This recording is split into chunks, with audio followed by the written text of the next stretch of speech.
Curious about your thoughts on Shedeur breaking Tom Brady's group licensing record in sales. I think Shedeur had like 17.7 million. Tom Brady's was 9.5, so he shattered it. Shedeur said, "Hold on, Tom. Hold my beer, brother. It's my time, Tom." If he was cut, what would that have done for the whole ecosystem in Cleveland? If Shedeur Sanders made $17 million, what did the Cleveland Browns make? Exactly. This was probably the first time that the Cleveland Browns probably seen a color other than red with the losing season. Yeah. So it's good business. He superseded the league's most valuable defensive player. Anytime you have a generational player like Myles Garrett and still losing jersey sales to a fifth-round pick, brother. Now, this is only bad news for one person and one person only. Dillon Gabriel, brother, you might as well wrap it up like a to-go plate at Thanksgiving. Don't even put no aluminum foil on it, brother. Saran wrap and tuck it in the bag. Put it next to the baking soda, brother. Before we got to talk about the Cleveland Browns in camp today. Shedeur Sanders had an incredible touchdown pass to Isaiah Bond, hitting this deep shot right here. So you see this is a dime. Isaiah Bond rocking the new numbers. So is Shedeur. When asked about the quarterback situation, head coach Todd Monken said, "We have two starting level quarterbacks," which Matt Montana said, "What a shot at Dillon Gabriel." I appreciate the honesty, but damn. Like, damn. And to add insult to injury, I had to include this. Jared Verse came to the Browns and took number 8 right off of him. Dillon Gabriel, when asked about it, said, "Yeah, I was kind of hoping he'd pay me for my number, but then he just started wearing it in practice." Nah, ain't no way they did that. Do not know if that quote is real. I don't know if it's real. Nah. It's definitely not real, but that'd be funny. That's not cool. It's That's not cool. If that really happened, that's I not don't think cool. it actually happened. They did give verse 8, and Gabriel's wearing 8, but here's why I'm not tripping. Yeah. Odell Beckham's wearing 3, and Abdul Carter's wearing 3. Just months ago, nobody in Cleveland was saying his name with confidence. Now, every rep he takes is being watched like it's Sunday. Something is shifting inside the Browns quarterback room, and it isn't quiet anymore. Because for the first time all offseason, Shedeur Sanders isn't just competing, he's winning moments. Big ones. The kind that make coaches pause, that make locker rooms whisper, that make a franchise start asking a question they didn't expect to ask this early.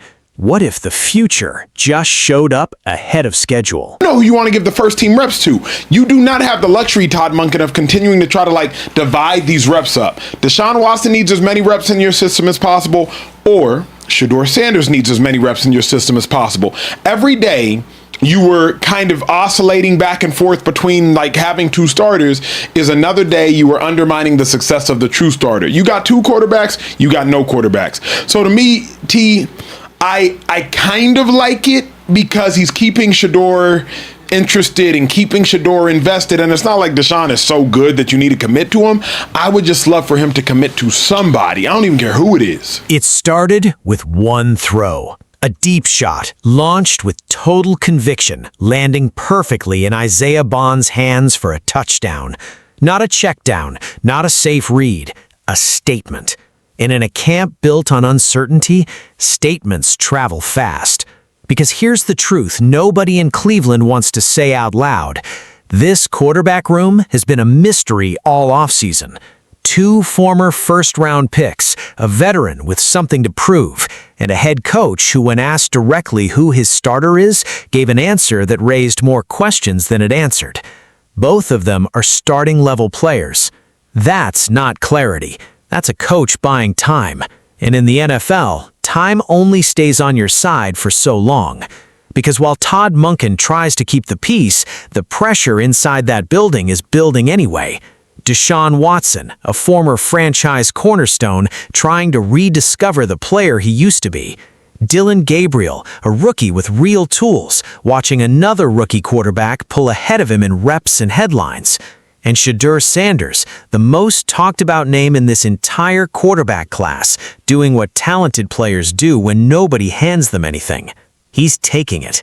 Every practice, every read, every second-team rep that's starting to look like something more. And that's what makes this so tense. Because a 2-quarterback plan only works until it doesn't. Ask any coach who's lived through it. Ask any locker room that's had to survive it. A team can manage a competition for a while, but eventually the players themselves start choosing sides, whether the coaching staff wants them to or not. Right now, insiders close to the building believe the plan is simple on paper. Let Watson open the season and let his play decide how long that lasts. If the old Deshaun Watson shows up, the explosive, dangerous version from his Houston days, this stays his team.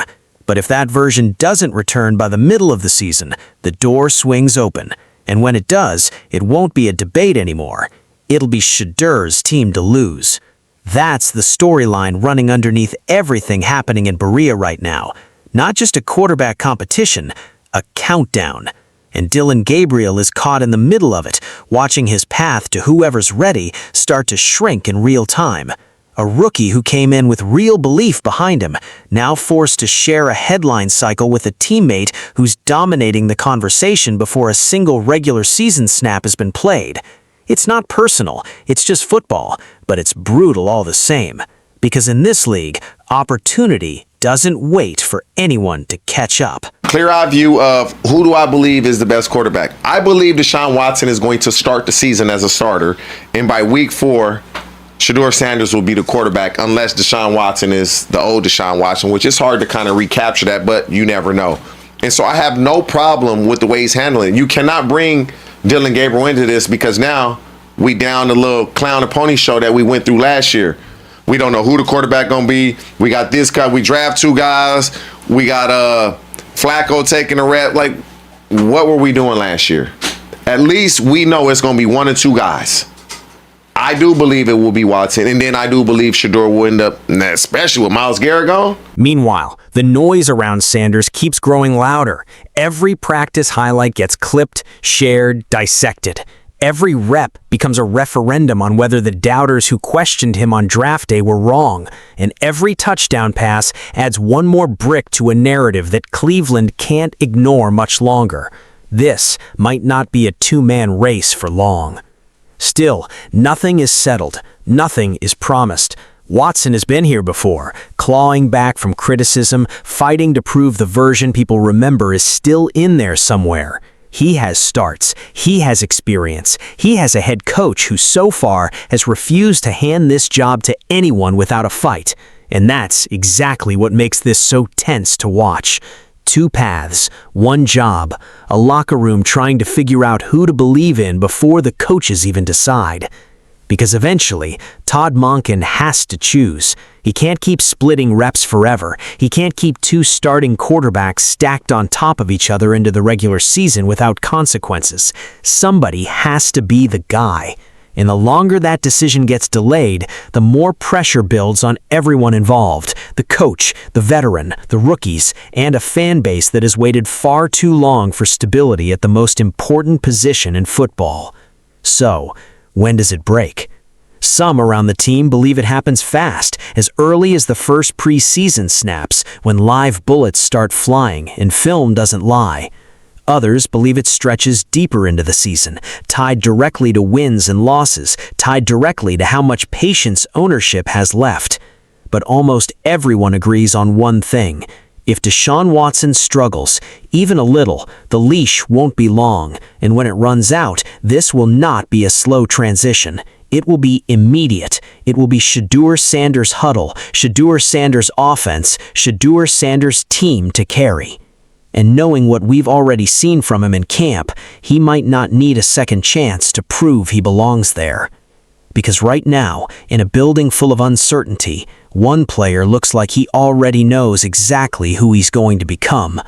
The question is whether Cleveland is ready to admit it.